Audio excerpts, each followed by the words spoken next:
un tema en forma bastante general, porque cuando hablamos en realidad de fiebres hemorrágicas virales, y luego veremos las implicaciones que tiene en el contexto para el caso de Colombia dentro de América Latina y a nivel mundial, pues hablamos en realidad de un grupo bastante amplio de agentes etiológicos y también desde el punto de vista de transmisión que está asociada a esto. Rápidamente, potenciales conflictos de interés que puedo tener, relación Sanofi y Johnson en relación a chikungunya y Zika. Cuando me voy a referir a esto, pues voy a ejemplificar en algunas situaciones particulares, sobre todo de algunas fiebres hemorrágicas virales que tienen mayor impacto en el caso de Colombia, pero el grupo al cual nos referimos en realidad es un grupo muy extenso de agentes etiológicos que pertenecen a diferentes familias y que están distribuidos especialmente en zonas tropicales del continente americano, del continente africano y también del continente asiático, y donde particularmente el tema de estos fiebres hemorrágicas virales es que son agentes que son zoonóticos y o transmitidos también por vectores, que incluyen no solamente el caso de los mosquitos, sino en general, en una forma bastante amplia, el caso de los artrópodos. Como decía, las fiebres hemorrágicas virales tienen una amplia distribución geográfica en el mundo y especialmente en el continente africano. Es una de las zonas donde se considera que está el origen de muchas de ellas y posteriormente ha ocurrido a lo largo del tiempo, especialmente después de los años 50, por, digamos, mejores capacidades para detectar estos agentes virales, su identificación y también lo concerniente a detectarlos y ver su expansión fuera del continente africano a el caso, por ejemplo, de Asia y el caso especialmente de América, pero también pues se presentan casos especialmente importados a los países del norte, en Norteamérica y el caso de Europa. Como decía, desde el punto de vista taxonómico, los agentes etiológicos que pertenecen al grupo de las fiebres hemorrágicas virales es bastante amplio y fundamentalmente lo vamos a encontrar en las familias Flaviviridae, Bunjaviridae, Arenaviridae y Filoviridae, donde tenemos, por ejemplo, como en el caso de Flaviviridae, el dengue, que es muy importante en el mundo entero, incluyendo Latinoamérica y Colombia, virus de fiebre amarilla, que hacia el final de mi presentación me voy a referir muy especialmente, porque en este momento estamos en un contexto de una situación particularmente preocupante en Brasil en relación a ello. Otros agentes emergentes, en este caso no transmitidos por mosquitos, sino por garrapatas, como es el caso de Chiasarur, que está fundamentalmente circunscrito al subcontinente indio. En el caso de Bunjaviridae, especialmente lo que tiene que ver con los hantavirus, tienen los que producen componente pulmonar, los que producen componente renal, otras enfermedades transmitidas por garrapatas, y también el caso del virus de Crimea-Congo, que también es especialmente importante en el Medio Oriente, los arenavirus, que tenemos arenavirus del Viejo Mundo y del Nuevo Mundo, donde acá tenemos nuestras propias fiebres hemorrágicas, como el caso de la fiebre hemorrágica argentina, fiebre hemorrágica boliviana, la fiebre hemorrágica brasilera, venezolana, entre otras, pues, donde tenemos unos agentes también que son de importancia para nuestra región, no tanto desde el punto de vista en términos de una alta incidencia, pues en términos de morbilidad, sino de las manifestaciones que esto puede producir, como vamos a ver, y especialmente lo que ha sucedido, y haremos algunos comentarios particularmente con la situación previa y la situación actual con relación a los filovirus, donde el caso de ébola particularmente sigue siendo una preocupación. En esta sesión, pues que preside también no solamente el doctor Sepúlveda, sino el doctor Salim Matar, pues también cuando nosotros hablamos de fiebres hemorrágicas, tenemos que recordar también que no solamente hablamos en general de fiebres hemorrágicas virales, sino que en los diagnósticos diferenciales tenemos que tener otras consideraciones de otros síndromes febriles hemorrágicos, no necesariamente virales, que por ejemplo en nuestro medio, en América Latina, y el caso particular de Colombia, como lo ha planteado, por ejemplo, en esta publicación el doctor Salim Matar, pues son importantes, como que ocurre, por ejemplo, con malaria, que sigue siendo un problema bastante importante, por ejemplo, en algunos países en este momento, como es el caso de Brasil, pero muy especialmente Venezuela, donde en este momento, por la situación de la crisis socioeconómica y política que hay, es uno de los países que está en verdadera emergencia sanitaria con relación a la malaria, con un incremento de más de el 1000% en relación a la última década en lo que se refiere a esta enfermedad, de etiología parasitaria, causada por las diferentes especies de Plasmodium, pero también otras, por ejemplo, que pueden ser de tipo bacterianas, que pueden producir también cuadros hemorrágicos, como ocurre con Rickettsia, y más especialmente con el caso, por ejemplo, de la leptospirosis. Pero sin duda alguna que de todas las fiebres hemorrágicas, y ya se ha venido hablando en este evento el día de ayer y el día de hoy, y también mañana va a hablar el doctor Lizarazo específicamente sobre la situación de dengue en Colombia desde la mirada del Ministerio de Salud, pues por supuesto que dengue sigue siendo de las fiebres hemorrágicas virales y en general de los virus transmitidos por mosquitos y por vectores, la que tiene mayor impacto e importancia en el mundo y por supuesto en Colombia, por supuesto por las implicaciones que tiene desde el punto de vista no solamente de la posibilidad de ir a formas severas de la enfermedad, terminar con los cuadros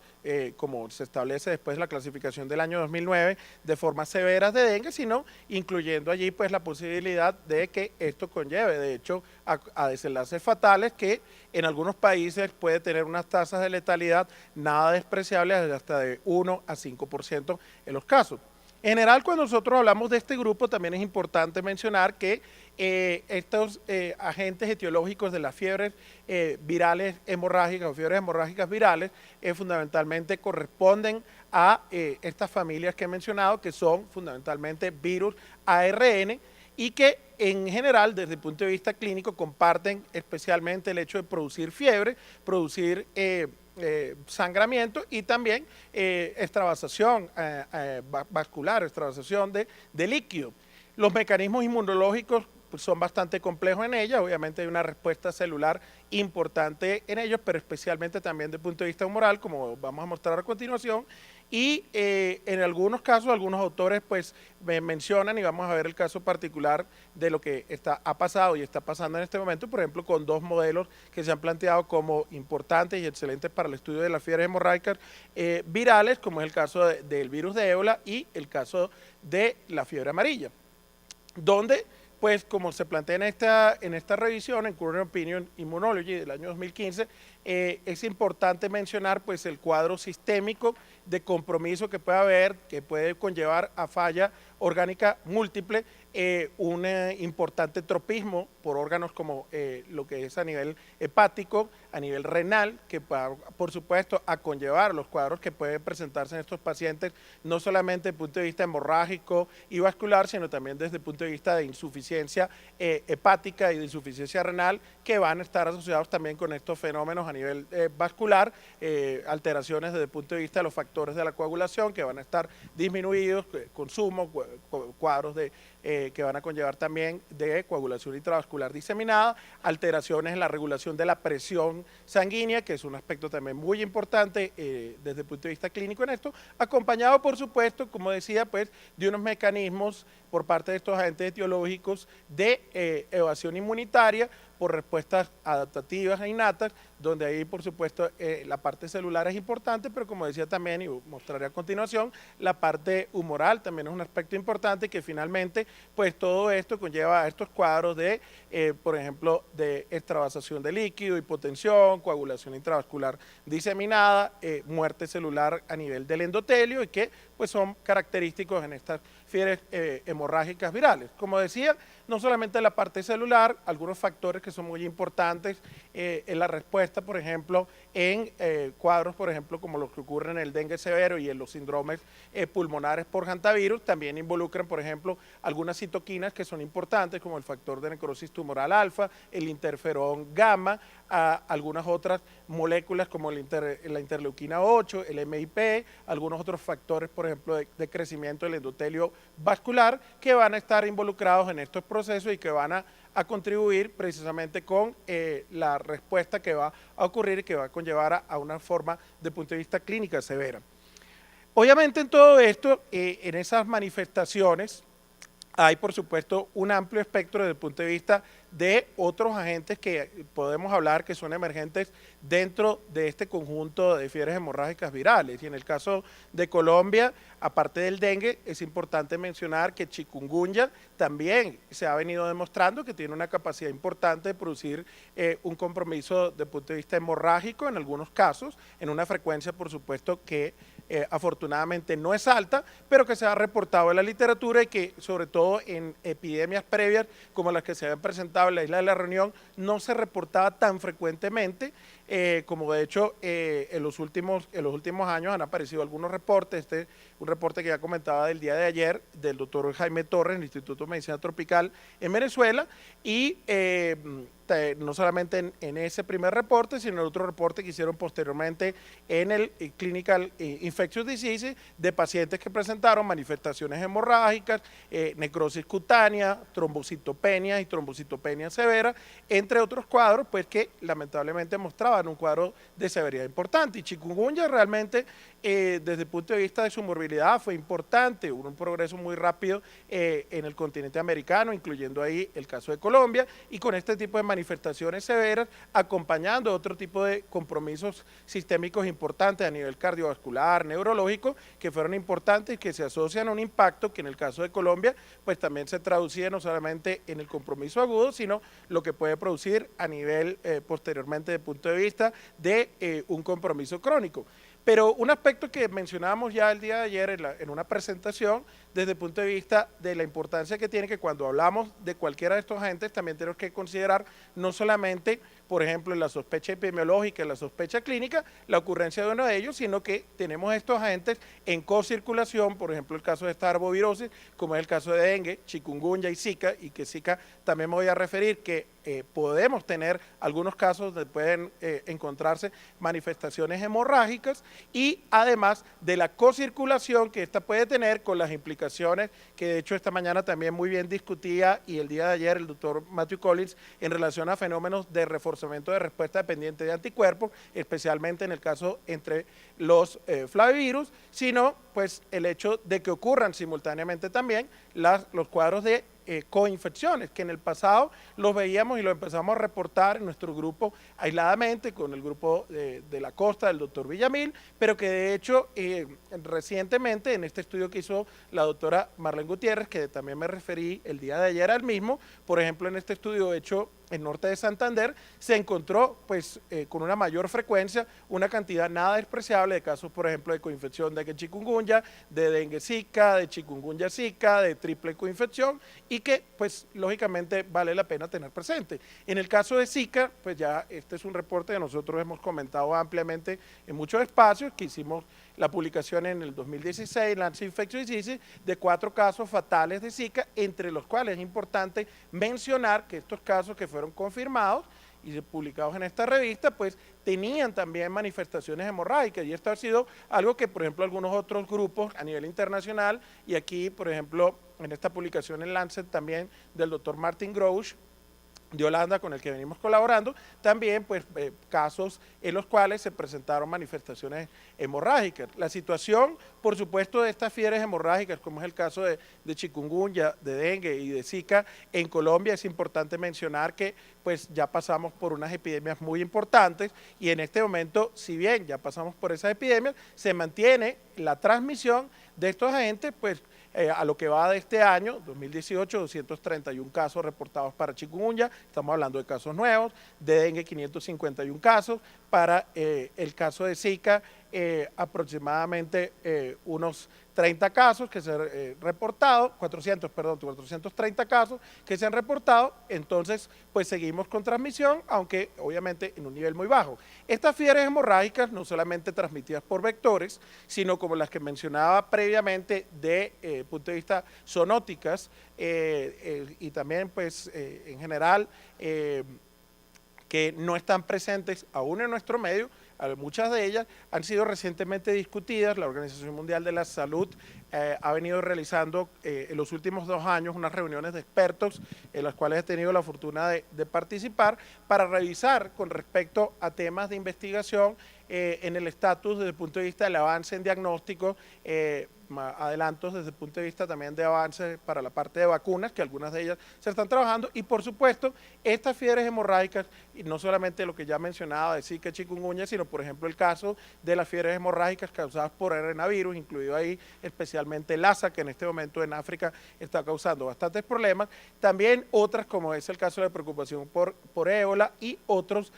virus transmitidos también por artrópodos, como el caso de Crimean Congo y la fiebre del Valle de Rift, son importantes. Entonces, en nuestro país, por supuesto, muchas de estas no están presentes, pero recordemos la situación de lo que sucedió inicialmente con chikungunya y Zika, no estaban presentes, tenemos un tema de viajes y de migración importante, los temas de medicina del viajero son importantes a considerar acá y, por supuesto, en primera instancia, considerar los agentes etiológicos que tenemos en el país, en esta revisión del doctor Cortés en Infectio, donde por ejemplo, en primera instancia pensar, por ejemplo, en dengue, en rickettsiose, en leptospirosis, pero también en fiebre amarilla que vamos a tener. Hay que entonces hacer esas diferenciaciones y pensar, por ejemplo, en estos agentes que todavía tenemos presentes, que tenemos transmisión endémica, pero pensar, por ejemplo, en los emergentes que están tocando la puerta y que pueden llegar en un futuro, que algunos pueden producir manifestaciones hemorrágicas. Recordemos que tenemos un movimiento poblacional muy grande por el tema de los viajes. Hoy en día es muy fácil ponerse de un lado a otro, y esto fue lo que especialmente durante la epidemia del 2014-2015 para ébola representó una preocupación con respecto a lo que podía ocurrir incluso en la América Latina con relación al movimiento poblacional de zonas, por ejemplo como Sierra Leona, Guinea, etcétera, que podía obviamente quizás poner en algún momento a alguien con un caso sospechoso acá. Sin embargo, los movimientos poblacionales, y esto es una publicación que nosotros hicimos en Travel Medicine Infectious Disease para evaluar el nivel de riesgo con relación a esto, y ahí con la participación del doctor Sepúlveda también, pues en realidad el riesgo para esto en América Latina era bajo, porque en realidad el movimiento poblacional de Liberia, Guinea y Sierra Leona también era bajo para esto, pero sin embargo se presentaron casos importados durante esa epidemia de esta importante fiebre hemorrágica viral fuera del continente africano, como fue el caso especialmente de España, de Estados Unidos, pero incluso también del el Reino Unido. Y entonces, pues recordar, por ejemplo, que estas fiebres hemorrágicas, como es el caso de ébola, tienen unas altas tasas de letalidad que rondan 30-40%. Y, por supuesto, eso generó, cuando se empezó a ver que había movimientos y casos fuera del continente africano, pues una situación de preocupación incluso en América Latina y acá en Colombia. Esto es una situación, por ejemplo, que se presentó en Pereira con respecto a un aparente caso sospechoso, que en realidad no fue un caso sospechoso, fue un error en relación al criterio que el gerente que había en ese momento en el hospital tomó con respecto a declarar que había un caso sospechoso, cuando en realidad era una falsa alarma, porque el paciente que venía al que le atribuyeron ese caso sospechoso ni siquiera había estado en ninguno de los países endémicos, no había estado con fiebre, no había estado los últimos 21 días en ninguna zona de riesgo, ni en contacto con nadie, y eso no fue una situación que se presentó acá. Nosotros hicimos un análisis de esa situación y solamente durante el periodo de epidemia se presentaron más de 232 falsas alarmas en diferentes países de América Latina. Eso entonces es para considerar en relación a esto. Y obviamente, pues, en relación a estas fiebres hemorrágicas virales, y como se evidenciaba, por ejemplo, en análisis bibliométricos que nosotros también hacíamos, pues que el nivel de investigación que es necesario en estas tiene que incrementarse, porque no había toda la investigación, toda la preparación, y de hecho, por ejemplo, el tema también durante esa situación de preparación, por ejemplo, del personal.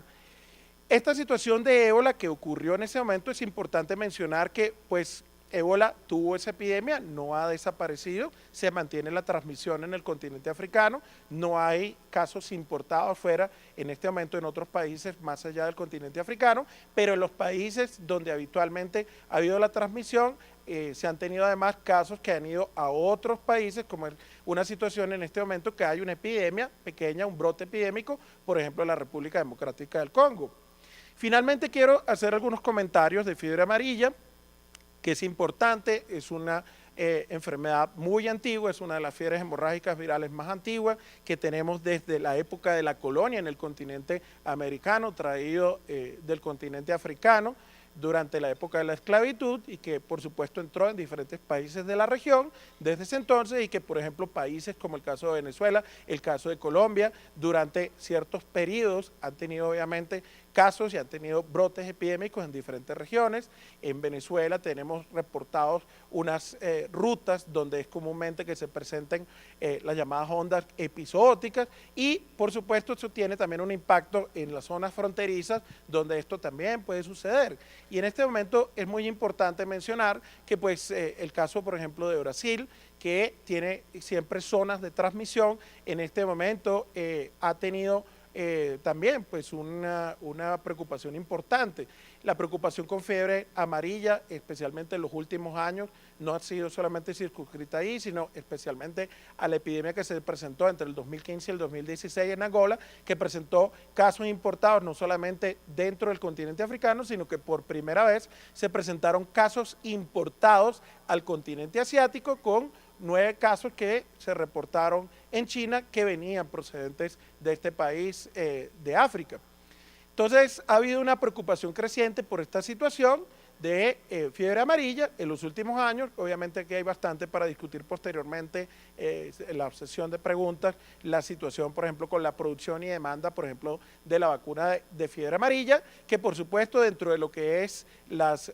vacunas que tenemos para el viajero, dentro de lo que son vacunas rutinas, requeridas y recomendadas, estamos hablando de que la vacuna de fiebre amarilla es una vacuna requerida por regulaciones del Reglamento Sanitario Internacional y que en estos momentos, y esto es un editorial que acabamos de publicar hace escasamente un par de semanas, pues la situación en este momento con fiebre amarilla en Brasil es particularmente preocupante. La situación en este momento tiene lugar de importancia en zonas como Minas Gerais, Espíritu Santo, Río de Janeiro y Sao Paulo, y existe un temor muy importante y que de hecho vamos a evaluar y analizar el mes que viene en una reunión en la Organización Mundial de la Salud sobre reurbanización de arbovirosis, particularmente incluido allí fiebre amarilla, desde el punto de vista de ese riesgo particularmente porque ha habido dudas si en este momento está o no está ocurriendo urbanización de fiebre amarilla en lugares como las zonas urbanas de Sao Paulo y de Río de Janeiro, donde a la fecha, hasta el 8 de mayo, los datos más recientes, tenemos más de 6.500 casos reportados, con 1.257 de ellos confirmados y 394 muertes, que nos da una tasa de letalidad en este brote, en esta epidemia de fiebre amarilla en Brasil de un 31%. Como les decía, hasta el momento no se ha evidenciado transmisión autóctona urbana de fiebre amarilla, por supuesto en este caso con Aedes aegypti, pero es un tema que está siendo obviamente vigilado. Por otra parte, recordar la importancia que la fiebre amarilla como zoonosis tiene, y en ese sentido la situación de epizootia, que está siendo objeto también de vigilancia por el Ministerio de Salud en Brasil, donde a la fecha se han notificado más de 7.400 casos de fiebre amarilla en primates no humanos, de los cuales 738 se han confirmado hasta este momento en estas zonas donde tiene lugar esta epidemia de fiebre amarilla, que es muy importante para las implicaciones que tiene en la salud pública local, pero por supuesto también, y como lo planteamos aquí con el grupo de la Sociedad Latinoamericana de Medicina del Viajero, en relación precisamente con el tema de los viajeros. Lo cual, y finalmente como un par de reflexiones sobre esto y sobre la situación de ébola que sucedió en el continente africano y con los casos importados fuera de ellos,